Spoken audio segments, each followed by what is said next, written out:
ఓం నమ శివాయ. అందరికీ నమస్కారం. ఈరోజు శంకర భగవత్పాదుల వారు మనకందరికీ కూడా అందించినటువంటి ఎన్నో స్తోత్రాలలో శివ మానస పూజా స్తోత్రం ఒకటి. ఈరోజు ఆ స్తోత్రంలో మొదటి శ్లోకాన్ని మీ ముందుకు తీసుకురాబోతున్నాను. అందరూ కూడా ఓం నమ శివాయ అని జపం చేయండి. రత్నైః కల్పితమాసనం హిమజలైః స్నానం చ దివ్యాంబరం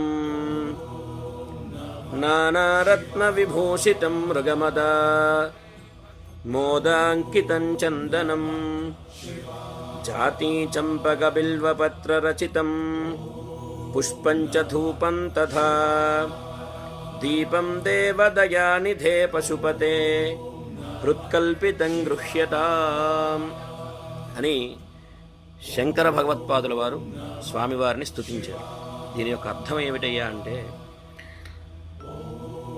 ఓ పరమేశ్వర, రత్నాలతో నిర్మించిన సింహాసనం మీద ఉన్న నీకు చల్లని శుద్ధజలంతో స్నానాన్ని, దివ్యమైనటువంటి వస్త్రాలను, అనేక రత్నాలతో కూడి తయారు చేసిన ఆభరణాలను, కస్తూరి పరిమళంతో కూడిన చందనాన్ని సమర్పిస్తున్నాను.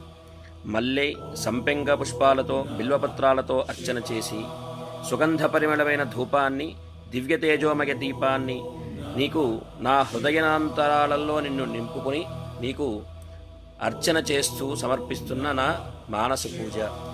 ఇది స్వీకరించి నన్ను అనుగ్రహించు మహానుభావ అని చెప్పి ఆ పరమేశ్వరుణ్ణి స్తుతిస్తూ శ్రీ శంకర భగవత్పాదుల వారు చెప్పినటువంటి శ్లోకం.